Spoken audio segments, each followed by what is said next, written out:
মানে আমার যেখানেই পরিচিতি ছিল এটা কলোনির মেয়ে, এরা কিছু করতেই পারে না।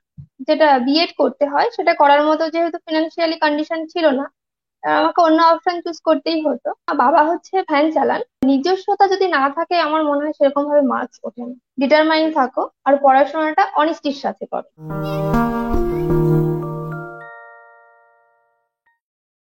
নমস্কার।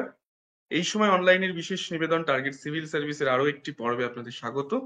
আমি শীর্ষেন্দু রয়েছে আপনাদের সঙ্গে। গত বেশ কয়েক সপ্তাহ ধরে ডাব্লিউবিসিএস 2022 ডাব্লিউবিসিএস 2022-এর একাধিক কৃতীর সাথে কথা বলছি আমরা। জেনে নিচ্ছি তাদের কি রুটিন ছিল, কিভাবে তারা পড়াশুনো করতেন, কিভাবে তারা নোটস নিতেন, এই সমস্ত বিষয়গুলো। আজকের এই আলোচনাটা একটু স্পেশাল, অন্তত আমার কাছে তো বটেই। তার একটা বড় কারণ, আহ, আমার সাথে আজকের যিনি অনুষ্ঠানে হাজির হয়েছেন বা আজকে যিনি এই অনুষ্ঠানের অতিথি, আমার পাশের স্ক্রিনে আপনারা ইতিমধ্যেই তাকে দেখতে পাচ্ছেন। সুপ্রিয়া সুপ্রিয়া বিশ্বাস। সুপ্রিয়ার লড়াই নিয়ে আজকের আমাদের গল্প। টিপস, তার পড়ার পদ্ধতি, কিভাবে পড়তেন, কতক্ষণ পড়তেন, এগুলো তো আলোচনা হবেই। কিন্তু আজকের কিন্তু আলোচনা তার থেকেও বেশি সুপ্রিয়া স্ট্রাগেল, এবং সুপ্রিয়া প্রমাণ করেছে লেগে থাকলে এবং কোনো কিছু যদি আপনি চান যে এটা আমি করব, সেক্ষেত্রে অর্থ, সময়, সংসার সামলেও সবটা কিন্তু করা যায়। এবং তারই উজ্জ্বল উদাহরণ কিন্তু সুপ্রিয়া। অনেক স্বাগত সুপ্রিয়া আপনাকে আমাদের এই অনুষ্ঠানে। প্রথমেই অনেক শুভেচ্ছা আপনার এই সাফল্যের জন্য। অনেক শুভেচ্ছা সুপ্রিয়া। থ্যাংক ইউ দাদা, আমাকে এত সুন্দর একটা প্ল্যাটফর্ম দেওয়ার জন্য, আমার স্ট্রাগল আমার জার্নিটা শেয়ার করার জন্য এত সুন্দর একটা প্ল্যাটফর্ম দিয়েছে। একদম। সুপ্রিয়া কিন্তু ডাব্লিউবিসিএস 2022 সালের যে ফলাফল বেরিয়েছে সেখানে সুপ্রিয়া 112 র্যাঙ্ক করেছে। সুপ্রিয়ার এটা কিন্তু প্রথম অ্যাটেম্প ছিল না, 5বারেরও বেশি অ্যাটেম্পট। তারপর সুপ্রিয়া সফল। কিন্তু সুপ্রিয়া যেখান থেকে যে পরিস্থিতিতে পড়াশুনোটা চালিয়ে নিয়ে গিয়েছেন সেটা কিন্তু আপনাদের সবার জানার। আমি সুপ্রিয়াকেই বলবো, সুপ্রিয়া আপনার যে লড়াইটা, যেটা এখন হয়তো কিছুজন অনেকে জানেনও, কিন্তু এখন হয়তো মানে অনেকে না জানাও রয়ে গিয়েছে, সেই বিষয়টা যদি একটু বলেন। কবে থেকে ডাব্লিউবিসিএস পড়ার প্রস্তুতি নেওয়া শুরু এবং কি প্রতিবন্ধকতা আপনি ফেস করেছেন? হ্যাঁ, প্রথম শুরু করেছিলাম 2016 থেকে। 2016 প্রিলিমস ক্লিয়ার হয়নি। তারপরে দু হুম, হাজার সতেরোতে প্রিলিমস মেইনস ইন্টারভিউ হয়েছিল, কিন্তু আলটিমেটলি সিলেকশন হয়নি। তারপর হুম, থেকে মানে প্রত্যেকবার মেন্স দিয়েছি, 18, 19, 20, 21, 22, 23 পর্যন্ত মেন্স দেওয়া আছে। 22-এটাই সিলেক্ট হয়েছে। মানে একটা লং হুম, জার্নি বলা চলে। হুম। মানে এতবারের জার্নিটা আমি 17-র পরে ভেবেছিলাম হয়তো 17-তে হয়নি, কিন্তু 18, 19 কি ম্যাক্সিমাম 20 হয়তো হবে, কিন্তু তারপরে যে এতটা বেড়ে যাবে কখনো ভাবিনি। আর যদি বেশ। প্রতিবন্ধকতা বলতে হয়, একটা প্রতিবন্ধকতা ছিলই, মানে ফিনান্সিয়ালি একটা ছিলই। মানে যেহেতু আমাদের ইকোনমিক্যালি ভীষণই একটা উইক সেকশন বলা চলে, সেটা হুম। একটা ছিল। মানে বাড়ির পরিবেশটাও সেরকম, পড়াশোনার দিক থেকেও একটা স্ট্রাগল করতে হয়েছে। মানে যে ব্যাকগ্রাউন্ড আমি বিলং করে, অ্যাকচুয়ালি পড়াশোনার সেখানে এনভায়রনমেন্টটা নেই বললেই চলে। আর সেটা একটা ছিল। আর টোটাল আপনার সাপোর্ট বাড়িতে আমার বাবা যারা মা। রয়েছেন তারা কি করেন? অ্যাকচুয়ালি আমার বাড়ি বলতে আমার বাবা মা, বাবা হচ্ছে ভ্যান চালান। আর এখন আপাতত হাজবেন্ড যিনি, তিনি প্যাথোলজিতে কাজ করেন। আচ্ছা। তো মানে আপনার এমনি পড়াশুনো কি নিয়েছিল সুপ্রিয়া? আমি হিস্ট্রি গ্রাজুয়েশন করেছি। হিস্ট্রিতে অপশনাল হিস্ট্রি ছিল। আচ্ছা, মানে এই এই অনার্স বা স্নাতক পর্যন্ত বাবাই আপনাকে কষ্ট করে পড়িয়েছেন, হুম, এবং তারপর আপনার আপনার মনে হলো যে আমি একটা সিভিল সার্ভিসের জন্য প্রিপারেশন নিই। হ্যাঁ। আর তারপর সে- এই কারণেই মনে হয়েছিল, যেহেতু আমার মানে যেহেতু আমার যেটা বিএড করতে হয় সেটা করার মতো যেহেতু ফিনান্সিয়ালি কন্ডিশন ছিল না, আমাকে অন্য অপশন চুজ করতেই হতো। তখন আমার হুম, হাজবেন্ড বলেছিল যে এখানে একটা লোকাল ইনস্টিটিউশন আছে, মানে তারই পরিচিত আর কি। সেখানে অ্যাডমিশন নিয়েছিলাম, যেহেতু লোকাল চেনা পরিচিত ছিল। আর সেখানে সবাই ডাব্লিউসিএস অফিসার ছিল। আর সেখান থেকে ডাব্লিউসিএস এর জার্নিটা শুরু। এটা কোন সালের ঘটনা বলছেন? এটা 2016-র 16তেই, 16-র আগেই হয়তো হতে পারে, 16-র শুরুতে এরকম। আচ্ছা, মানে তারপর আপনাকে মোটামুটি সংসারটাও সামলাতে হয়েছে এবং তারপর পরপর আপনি পরীক্ষা দিয়ে গিয়েছেন। না, সংসার বলতে কি, আমার যেহেতু মানে লাভ ম্যারেজ, তাই ওর সঙ্গে রিলেশনটা আগে থেকেই ছিল।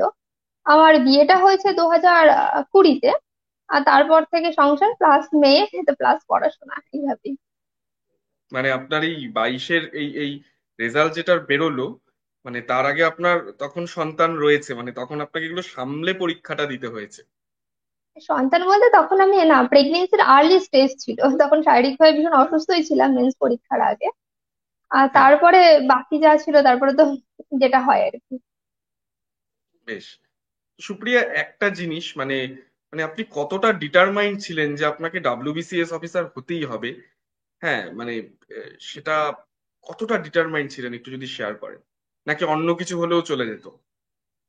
না, অ্যাকচুয়ালি আমি মেন্টালি মানে, যে মানে জবে থেকে মানে ভর্তি হয়েছিলাম যখন ইনস্টিটিউশনে, আর তখন থেকে আমি ডিটারমাইন্ড ছিলাম আমার মানে হতেই হবে ডব্লিউবিসিএস ছাড়া অন্য কিছু আমি চাই না। এরকম একটা মানে তখন থেকেই আমি ডিটারমাইন্ড ছিলাম যে যত সময় লাগুক যা লাগুক আমি ডাব্লিউবিসিএস চাই। এটা ডিটারমাইন্ড ছিলামই। তারপরে যেহেতু সময়টা অনেক বেড়ে যাচ্ছিল তখন, মেয়ে সামলে একটু নিজের কাছে আপসেট লাগছিল, পড়াশোনা অনেক সময় রেগুলারলি করতে পারছিলাম না। আর সেক্ষেত্রে আমার মানে সমস্ত সাপোর্ট মেন্টালি, ফিজিক্যালি, ফিনান্সিয়ালি আমার হাজবেন্ড।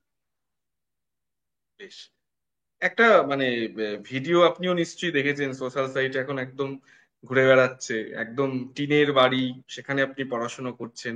তো অনেকেই জিজ্ঞেস করছেন এটা কি ঠিক, বা এটা কি একদম মানে এটা এটা কোনোভাবে ডক্টরেট করা নয় তো, মানে বিকৃতি করা নয় তো? তো আপনার কি সত্যি জার্নিটা ওইখানে বসেই শুরু? অ্যাকচুয়ালি স্যার, সরি দাদা, মানে আমার জার্নিটা ওখান থেকেই শুরু। এবার কে কি বললো কি না বললো, মানে অ্যাকচুয়ালি আমার পাশে যিনি একজন দাদা ছিলেন, তিনি আমাকে পড়াতেন, তিনি ওটা তুলেছিলেন। আমি বলেছিলাম এখান থেকে তুলবো না, আমার হয়তো দরকার নেই লোক দেখানোর। কথা বললো, না না, কোনো ব্যাপার না, তুই এখান থেকে এই ব্যাকগ্রাউন্ড থেকে উঠে এসেছিস, না দেখানোর কি আছে এটা। আর তার চেয়ে বড় কথা, আমার পরিচিতি আগে মানে জাস্ট রেজাল্টের আগেও আমার পরিচিতি ছিল। আমি যেহেতু, আমাদের বাড়িটা রেল কলোনিতে, মানে আমার যেখানেই পরিচিতি ছিল এটা কলোনির মেয়ে, এরা কিছু করতেই পারে না, এরকম একটা পরিচিতি ছিল। তা সেইখানে দাঁড়িয়ে তো রেল সে কলোনি মানে বলতে সবাই আপনার যে যেখানে বাড়ি নদিয়ার বাতকুল্লা, মানে হ্যাঁ, বাতকুল্লা স্টেশনের যে রেল কলোনি? স্টেশন, রেল হ্যাঁ, কলোনিতে বাড়ি। তা এই মানে রেল পরিচিতিটা যে কলোনি, আমি নিজের, রেল হ্যাঁ, কলোনি থেকে বিলং করতেন বলে রেল কলোনির মানে এলাকার মেয়ে এরকম মেয়ে ভাবে অনেকে। এরকম, হ্যাঁ। এরা কিছু হুম। করতে পারে না, এরকম একটা চিন্তাধারা সবার মধ্যেই ছিল। যাক, হুম। সেটা যে করতে পারি বা সকলেই করতে পারে চেষ্টা থাকলে, সেটা আমি হুম। নিজে থেকেই প্রমাণ বলে মনে করি। বেশ। একদম যদি প্রথম দিনগুলোতে চলে যাই সুপ্রিয়া, আহ আপনার মানে ব্যাকগ্রাউন্ড ছাপিয়ে, ব্যাকগ্রাউন্ড যাই থাক, আমরা কোনো সময় নিজের শিকড় বা রুট অস্বীকার করা উচিত নয়। এই তার থেকে ছাপিয়ে এখন আপনি একজন ডাব্লিউবিসিএস অফিসার।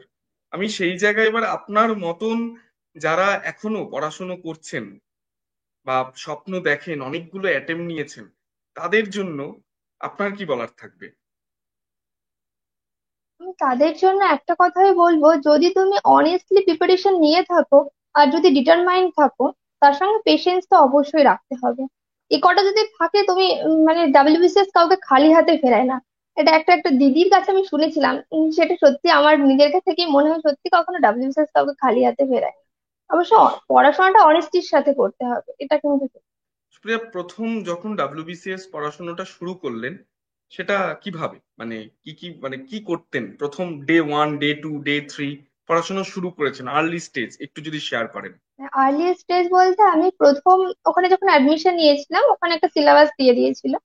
ওই সিলেবাসটা হুম। ধরে ধরে ওখানে মানে যারা ছিলেন দাদারা, একজন ইংলিশ, একজন মানে যারা প্রত্যেকজন আলাদা আলাদা করে পড়াতেন, আর তাদের হাত হুম। ধরেই পড়া। আর মানে তাদের থেকেই আমার জার্নিটা শুরু, যে কিভাবে পড়তে হবে বা কি যদিও পরে কিছুদিন পরে তাদের ইয়েটা মানে যেহেতু তারা অনেক দূরে দূরে চলে যায়, যে সেই জন্য ওটা আর কন্টিনিউ করতে পারেনি তারা, তখন আমি একটু ডিমোটিভেট হয়ে গেছিলাম যে এবার তো মানে কেউই নেই দেখানোর। তখন সেই সেলফ স্টাডির উপরে ডিপেন্ড করতে হয়েছিল। তা আমরা কিছুজন হুম। মিলে গ্রুপ স্টাডির মতো করেছিলাম। আর সেখান থেকে একজন এক্সিকিউটিভ হয়েছে, এখন উনি দার্জিলিং এ পোস্টিং আছেন। আর তখন থেকে আরো বেশি বেড়ে গেছিল যে ওই দাদার যখন হয়েছে আমারও হবে। মানে সঠিক সঙ্গটাও খুব জরুরি। একদম। এই যে নামি দামি কোচিং সেন্টারে অনেকে পড়াশুনো করছেন, আহ এবার অনেকে পড়তে পারছেন না বলে কোথাও একটা হতাশা হচ্ছে যে আমি এখানে পড়তে পারলাম না, আমি এখানে মক দিতে পারলাম না। তো আপনি তো আমাকে বললেন আপনি একদম স্থানীয় একটি কোচিং সেন্টার থেকে পড়াশোনা করেছেন। তো সেটা কিভাবে দেখেন, মানে কোচিং সেন্টারের ভূমিকা কতটা, নিজে পড়াশুনোর ভূমিকা কতটা বলে আপনার মনে হয়? ডাব্লিউবিসিএস পড়তে গেলে কি আদৌ কোচিং এর দরকার হয়? অনেকেই বলেন হ্যাঁ, কোচিংটা অবশ্যই জরুরি। আপনার কি মনে হয়? আমি এক্ষেত্রে বলবো কোচিং অবশ্যই জরুরি নয়, কিন্তু আমার ক্ষেত্রে যেহেতু একটা প্রবলেম, যেহেতু আমার লং জার্নি ছিল, সেক্ষেত্রে আমি মেন্টালি একটু মানে আপসেট হয়ে গেছিলাম যে এতটা মানে অ্যাটেম্প দিচ্ছি। সেই কারণে আমি চেয়েছিলাম কোথাও মানে একটা জায়গায় যেতে। সত্যি সত্যি আমি 2022-এর আগে এসআই ক্লাস বলে একজনের কাছে গিয়েছিলাম ওখানে। তা ওইখানে হুম। গিয়ে আমি একটা জিনিস পেয়েছিলাম, যেহেতু আমি অ্যাকচুয়ালি প্রিপেয়ার ছিলাম, কিন্তু একটা কম্পিটিটিভ এনভায়রনমেন্ট আমার দরকার ছিল, সেটা আমি হুম। ওখানে গিয়ে পেয়েছিলাম। কিভাবে, মানে পড়াশোনাটা যখন করতেন কখন পড়তেন এবং তার পদ্ধতিটা কি ছিল যদি একটু বলেন, কিভাবে নোটস নিতেন একটু যদি শেয়ার করেন। মানে পড়াশোনা আপনাকে কখন। জিজ্ঞেস করার উদ্দেশ্যটা হলো বিজি শিডিউল সামলে কিভাবে সামলে নিতেন নোটস তৈরি করা, কাগজ পড়া, অন্যান্য মক টেস্টের মতন বিষয়, অপশনাল নিয়ে পড়া, কিভাবে সামলাতেন একটু যদি বলেন। এক্ষেত্রে আমি বলবো আমি মানে যেহেতু আমার বাপের বাড়ি শ্বশুর বাড়ি দুইবারই করতে হতো, মানে এক্সাম পিরিয়ডের আগে আমি বাপের বাড়ি চলে যেতাম ফুল যাতে পড়াশোনাটা করা যায়। আর শ্বশুর বাড়িতে যখন থাকতাম তখন আমার ঘুমের টাইমটা ভীষণই লিমিট ছিল। আমি এমনও হয়েছে রাত 1টায় ঘুমিয়েছি, 4টেই উঠতাম, এরকম একটা হয়ে গেছিল। মানে এটা একটু ডেডিকেট করতাম, যেহেতু আমার সংসারেও সামলাতে হতো প্লাস এটাও করতে হতো, মানে পড়াশোনার সঙ্গে কম্প্রোমাইজ করতে চাইনি। আর সেই জন্য এটা করতে হতো। আর তাছাড়া আমার বাবা মার সাপোর্ট তো ছিল, সেই জন্য আমি বাপের বাড়ি চলে যেতাম এক্সামের আগে। এটা আমার খুব হেল্প হয়েছে। হ্যাঁ স্যার, নোটস যদি বলেন আমি বলবো যে মানে অপশনালটা অ্যাকচুয়ালি কিন্তু নিজে নোটস তৈরি করাটা ভীষণ প্রয়োজন। মানে এটা সত্যি খুব মানে নিজস্বতা যদি না থাকে আমার মনে হয় সেরকম ভাবে মার্কস ওঠে না। একদম শেষ বিষয় সুপ্রিয়া আপনার থেকে জানবো, যারা ডাব্লিউবিসিএস নিয়ে পড়ে কিছুটা হতাশ হচ্ছে না, অনেকগুলো অ্যাটেম্প নিয়েছেন, তাদের জন্য আপনার তিনটে পরামর্শ কি থাকবে? তাদের জন্য একটাই বলবো, ডিটারমাইন্ড থাকো, পেশেন্সটা রাখো।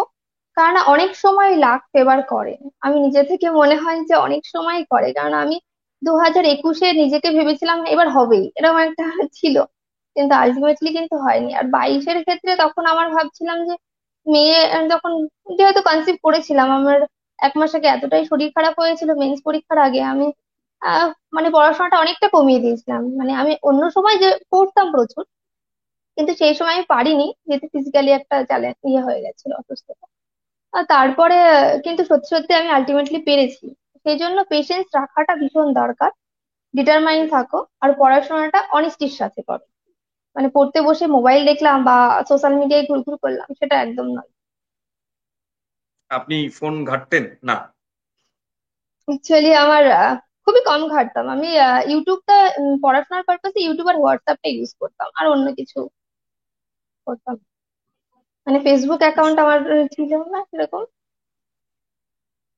বেশ সুপ্রিয়া, অনেক ধন্যবাদ আপনাকে। আমরা আগামী দিনে একবার আপনার সাথে আবার এই অনুষ্ঠানে দেখা করব। অনুষ্ঠানে আপনাকে আমন্ত্রণ জানাবো, আপনার থেকে ডিটেলসে আপনার পড়াশোনার পদ্ধতি নিয়েও একটু শুনবো। আপনার আগামী চাকরি জীবন মসৃণ হোক এই আশা রইল। এবং সুপ্রিয়া কিন্তু উজ্জ্বল উদাহরণ সবার কাছে, যারা এখন বহু অ্যাটেম্পটের পর কিছুটা হতাশ, যাদের সুপ্রিয়ার মতন নানান প্রতিবন্ধকতা রয়েছে, তারাও কিন্তু অনেক ক্ষেত্রে তাকে দেখে মোটিভেট হতে পারেন। ভালো থাকবেন সুপ্রিয়া, এরকম অনুষ্ঠানে আবার দেখা হবে। আপনারা এরকম অনুষ্ঠান দেখতে অবশ্যই চোখ রাখুন এই সময় অনলাইনের পর্দায়, আর ভালো ভালো খবর পড়তে অবশ্যই উল্টান এই সময় সংবাদপত্রের পাতা।